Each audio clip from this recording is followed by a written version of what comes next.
this is an iHeart podcast. Guaranteed human. With no fees or minimums on checking accounts, it's no wonder the Capital One bank guy is so passionate about banking with Capital One. If he were here, he wouldn't just tell you about no fees or minimums. He'd also talk about how most Capital One cafes are open 7 days a week to assist with your banking needs. Yep, even on weekends. It's pretty much all he talks about, in a good way. What's in your wallet? Terms apply. See CapitalOne.com/bank. Capital One, N.A., member FDIC. Tax season has arrived, and doing taxes without the right help can feel overwhelming.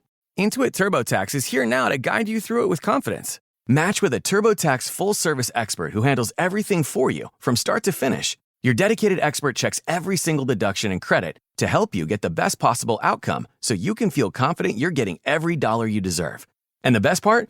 You'll see real-time updates on your expert's progress right on your phone while you live your life. Plus, you get unlimited expert help at no extra cost, even on nights and weekends during tax season. Visit TurboTax.com. Only available with TurboTax full-service experts. Real-time updates only on iOS mobile app. Brought to you by the reinvented 2012 Camry. It's ready. Are you? Welcome to Stuff You Should Know from HowStuffWorks.com.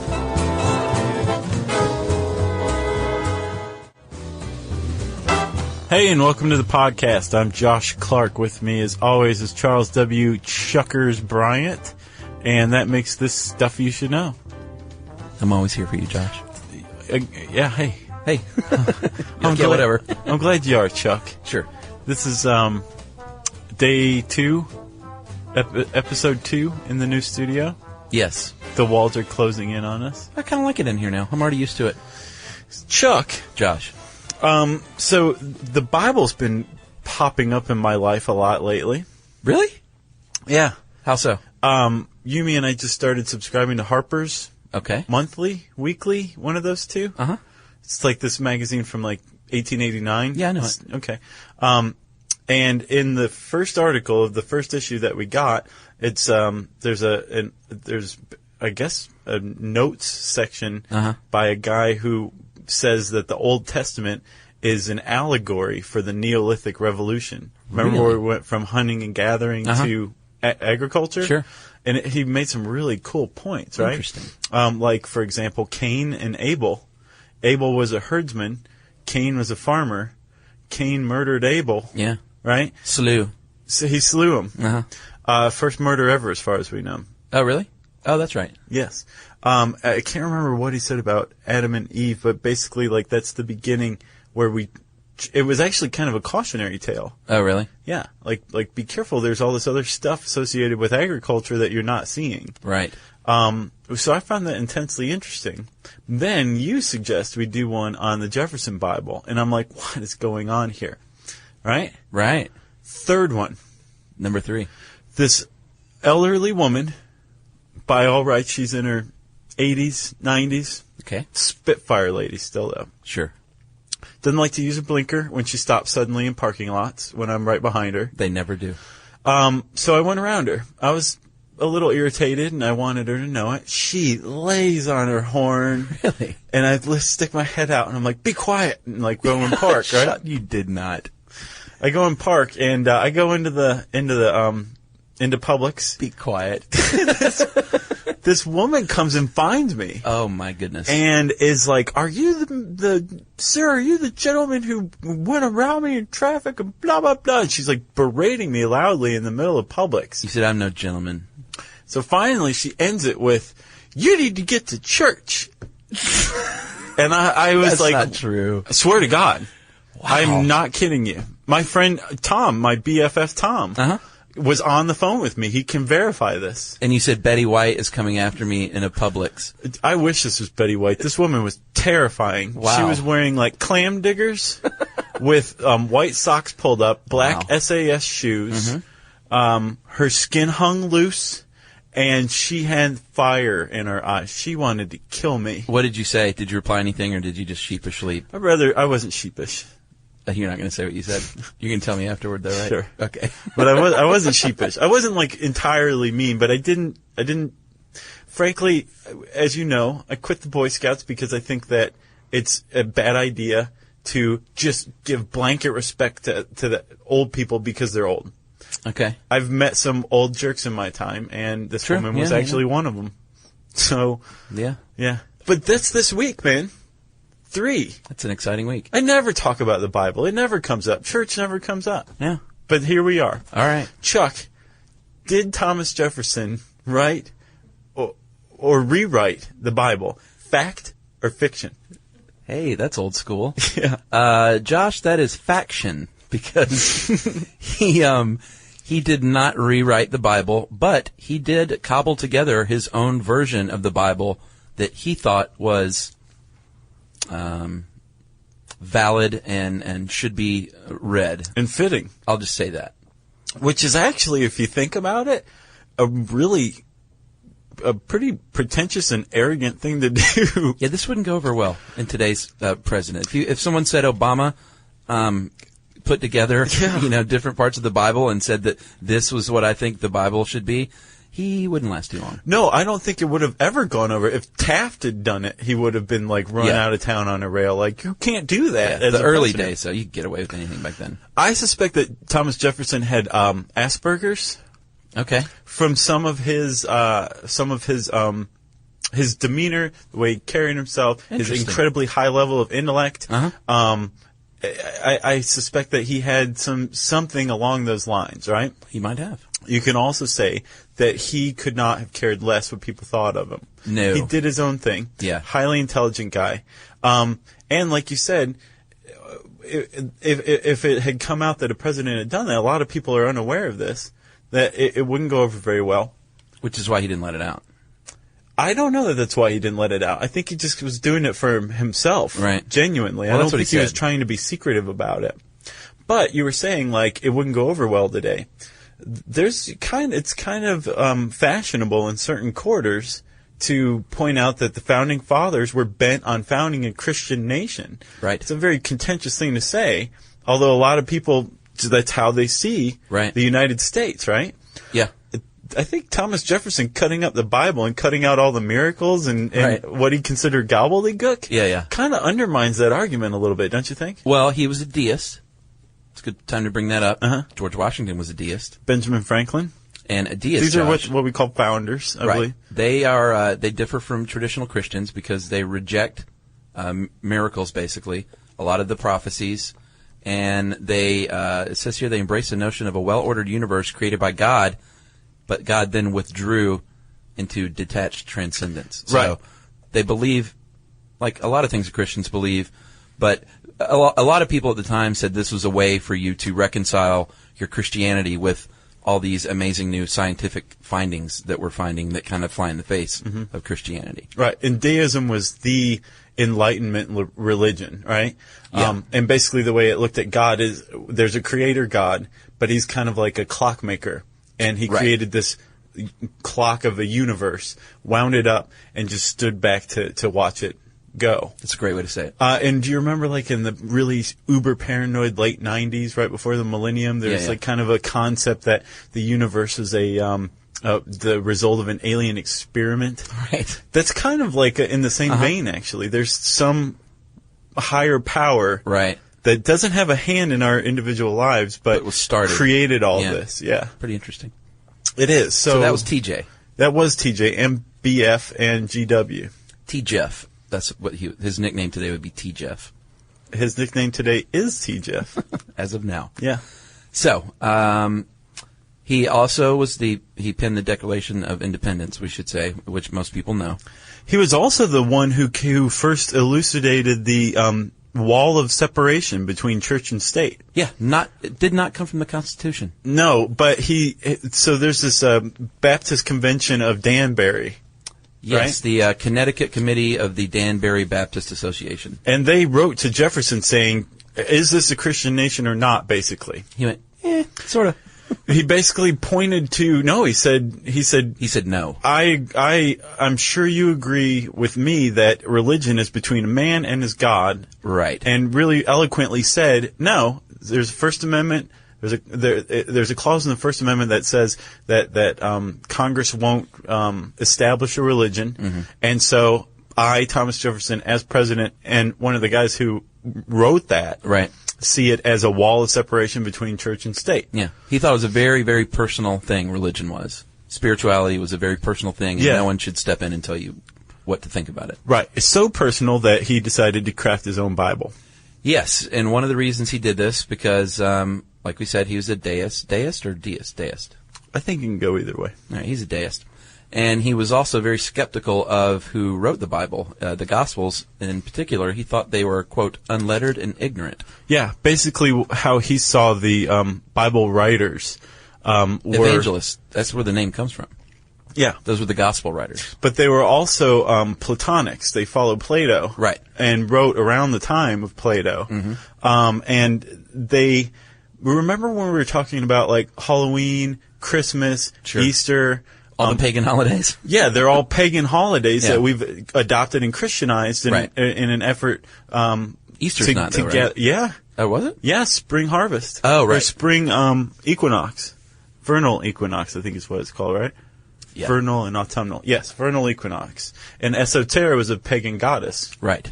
Anyway, this is how he viewed the Bible being written. Like there was a person named Jesus of Nazareth. Sure. He walked, awesome guy, great philosopher, incredible philosopher, had this amazing moral code, great drummer, right?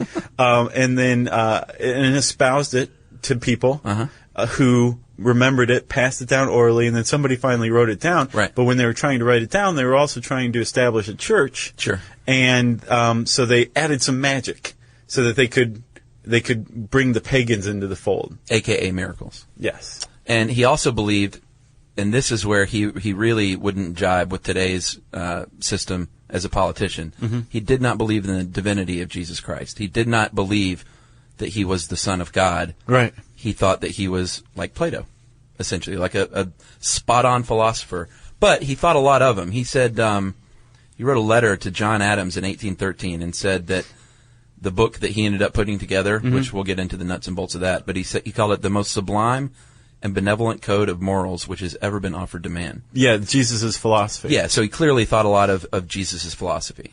And he thought a lot of the Greek philosophers, and I imagine other religious philosophers as well, but what he was saying was what Jesus had come up with was as good as it gets. He kind of bashed Plato, though. Did you see that? Yeah, he read Plato in the original Greek and was like, meh. Yeah, exactly. He found it lackluster. Yeah. Like, oh, well, guess he's hard to please.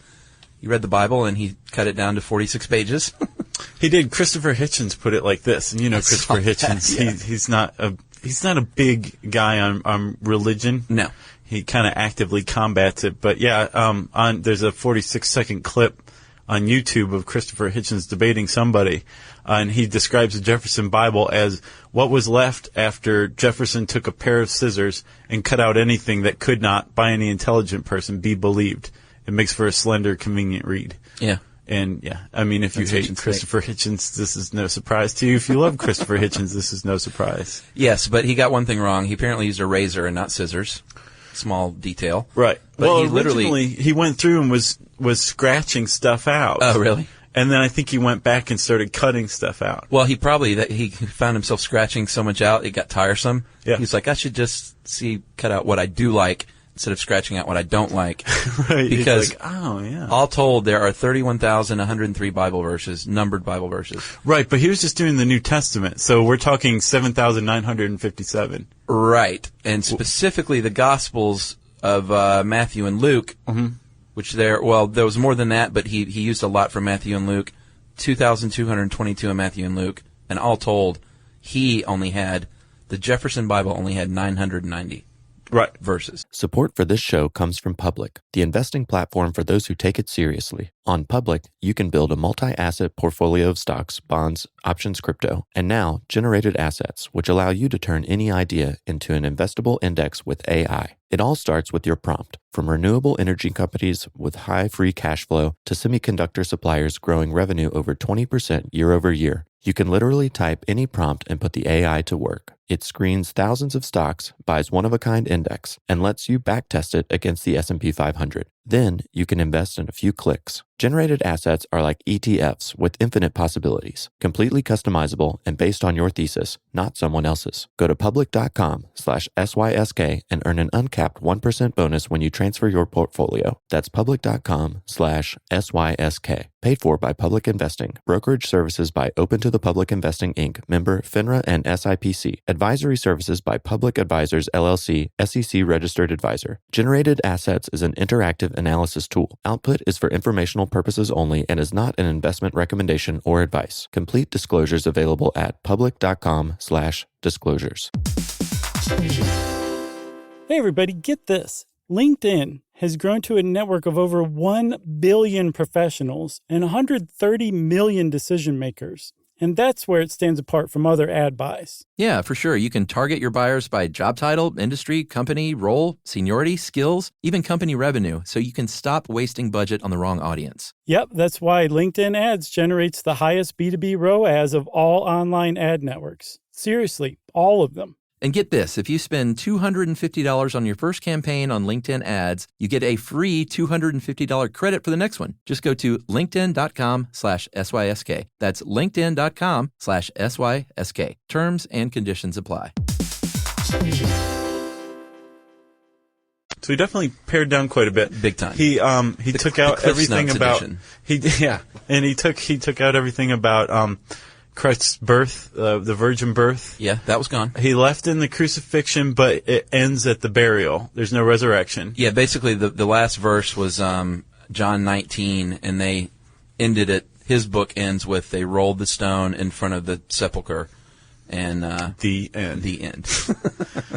He left a lot of the Last Supper in, but kept the part of the Eucharist out. Like, right. This is my body, and which is the this sacrament. is my blood, and all that. Yeah.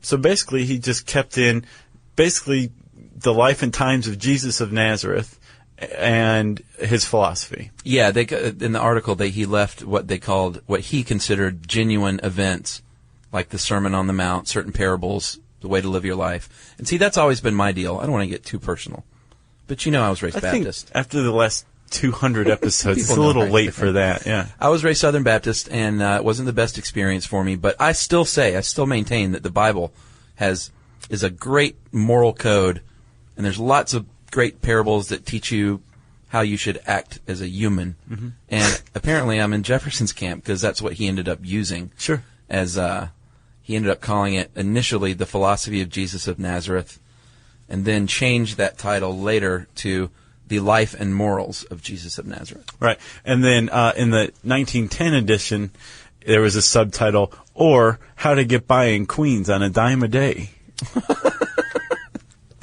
How long have you been working on that one? Just now, man. Really? Yeah. Shut up. No, seriously. So it clearly wasn't called How to Win Friends and Influence People, because this probably wasn't a very popular thing to do even back then. No, I'm sure it would have the same effect as How to Win Friends and Influence People, though. Yeah. But he did keep it quiet. He said it was for himself. Again, I don't think he kept it quiet. I think he was just keeping it for himself. I disagree with part A of the sentence you just said, but agree with part B. Thank you. Yeah. I have a quote from him if you want to hear from the man himself. I do. Josh is wrong. No, sorry. He said, I performed the operation for my own use by cutting verse by verse out of the printed book and arranging the matter which is evidently his, and which is as easily distinguished as diamonds in a dunghill. Mm-hmm. That's kind of harsh. But he's saying that the stuff that really came from Jesus' mouth is the gold, the diamonds, and the dunghill. So he extracted all that, and that was what he believed in. Well, yeah, he thought the Platonics were sellouts. That they should have just, maybe not added quite so much. So what happened to it, Josh? What happened to it was it basically, again, he did it for himself. I think I read a reference that he did it kind of on a whim or in response to a question from a friend of his, Dr. Benjamin Rush, who had said, like, how would you characterize your view of Christianity? So he went about doing that. I think that's where he got the idea. Yeah, exactly. Got a razor. And it was in his private library, which apparently somebody inherited, and a Smithsonian librarian came across it. Yes, Cyrus Adler. What I found funny is Cyrus Adler is a government employee came across this and was like, oh, I'm going to sell this to the Library of Congress. Right. You know? And they bought it. Yeah, they did. And they started putting it in print. Congress ordered it in print. Thomas Jefferson is considered the father of the Senate. Yeah. He was the first vice president. Mm-hmm. So he wrote the rules of the Senate. Right. That are still in use today. He just did it because he was bored one day. Sure. Asperger's. Same reason he cut up the Bible. Yeah. And so Congress started publishing, I think it published like 9,000 copies. Yeah. And even still today, it's a customary welcome gift to new members of Congress. I find that interesting. Yeah. A They're lot like, of the same Congress who are like, this is a Christian nation. Right. Yeah. But, I mean, it's still in there. That's the diamond. But it is very interesting that they would give an altered version of the Bible as a gift. Yeah. I mean, it's not as odd as if they were to give, like, Aleister Crowley's memoirs. Right. But it was definitely a little odd. When I read that, I was slightly shocked. Yeah. Well, it kind of reveals a certain disingenuousness, doesn't it? Yeah, a little bit. Possibly.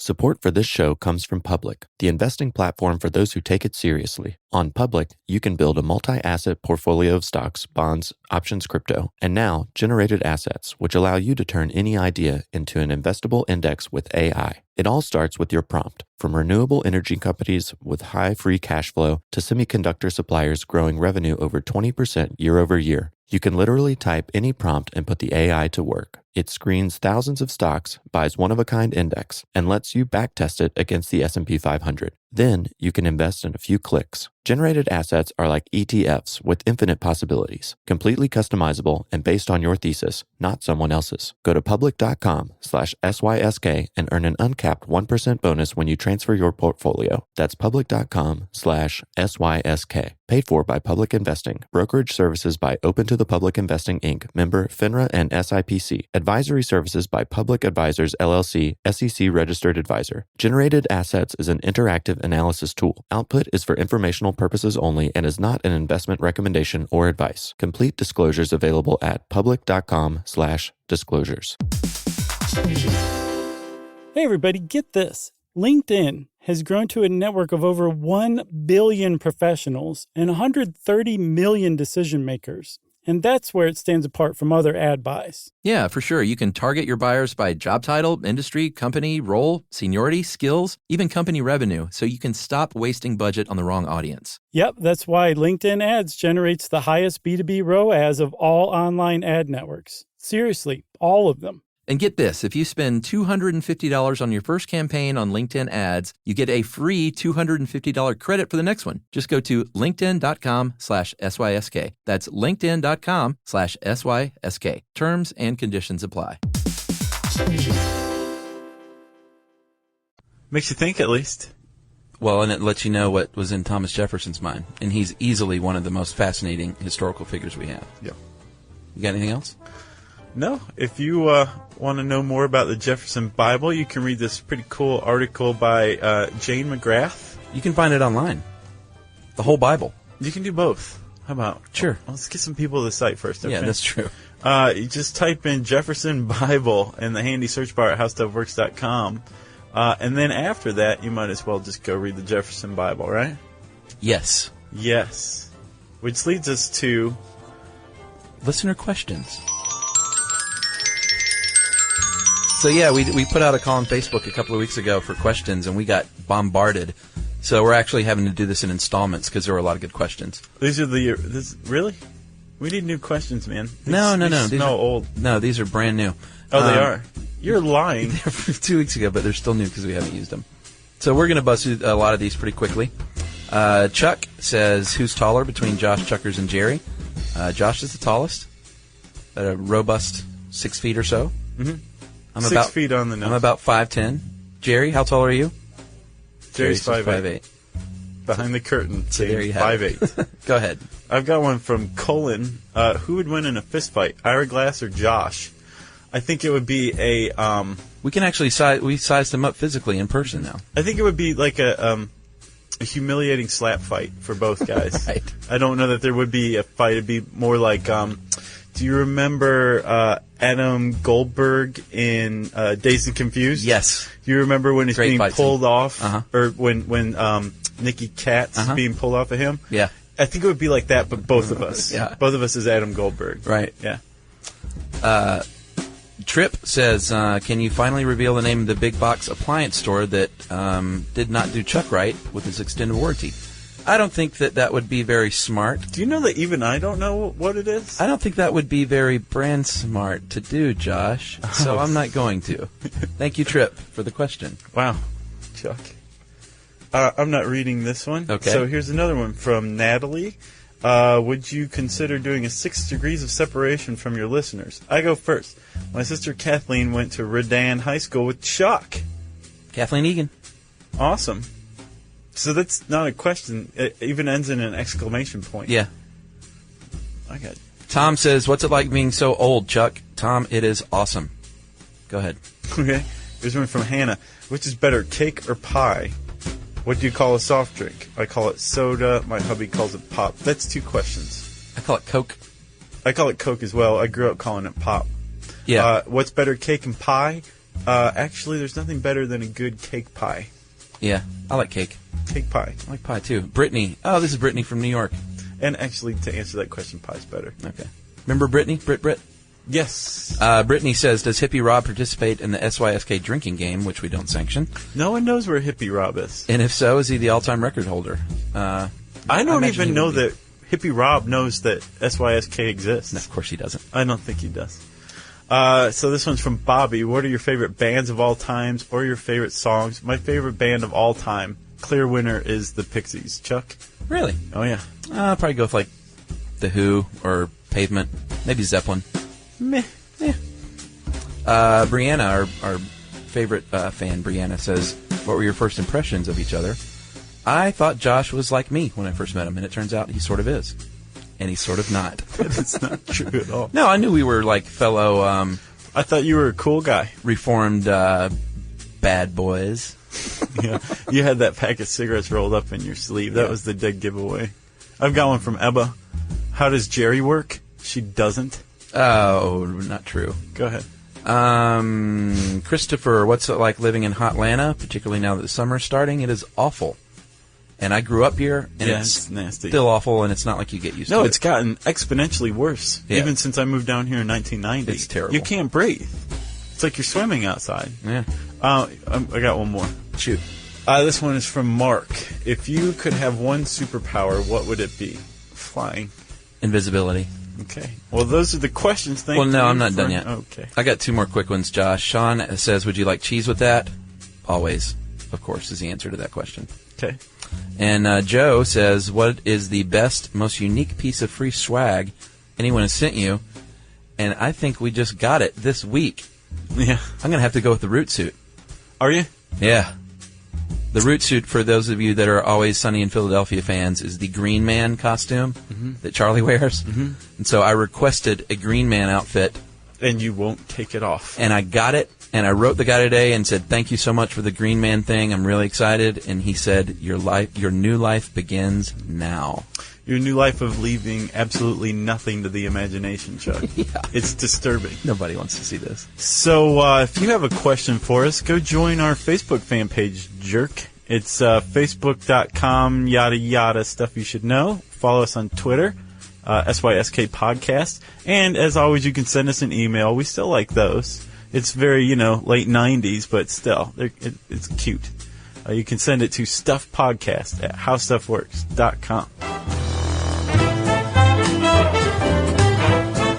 For more on this and thousands of other topics, visit howstuffworks.com.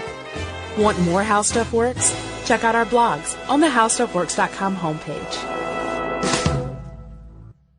Brought to you by the reinvented 2012 Camry. It's ready. Are you?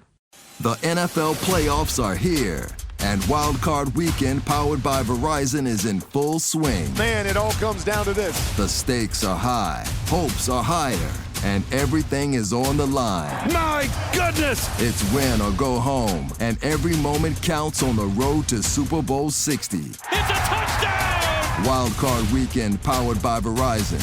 Through Monday, Visit watch.nfl.com for the full schedule. These days, it seems like AI agents are just about everywhere you turn, every field and every function. But without identity, you can't trust they'll serve your business instead of jeopardizing it. Fortunately, Okta helps you get identity right by securing your AI agents' identities, giving you a single layer of control, a single standard of trust. So whether an AI agent supports a single user or your entire enterprise, with Okta, you'll turn risk into opportunity. Secure every agent. Secure any agent. Okta secures AI. This is an iHeart podcast. Guaranteed Human.